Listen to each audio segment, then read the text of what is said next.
तर मंत्रिमंडळ विस्तारावरून जयंत पाटलांनी सरकारला चांगलेच टोले हाणलेत। काही असंतुष्ट आत्मे संतुष्ट करण्याचा सरकारचा प्रयत्न आहे असं जयंत पाटील म्हणाले। लवकरच मंत्रिमंडळाचा विस्तार होणार अशी माहिती बुधवारी पंढरपूरमध्ये एकनाथ शिंदेंनी दिली होती।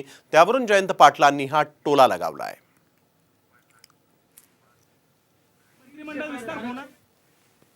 काय नक्की आहे, होणार आहे की नाही आहे?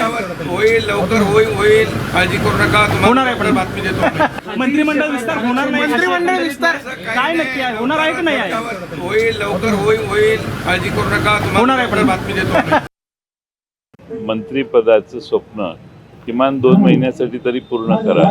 त्यामुळे हा काही असंतुष्ट आत्मे संतुष्ट करण्यासाठी शेवटचा प्रयत्न आहे, कारण परत सरकार येईल याची खात्री नाही आहे आणि त्यामुळे सरकार येणारच नसेल तर किमान आम्हाला थोडे दिवसासाठी तरी मंत्री करा असं म्हणणाऱ्यांची संख्या मोठी आहे।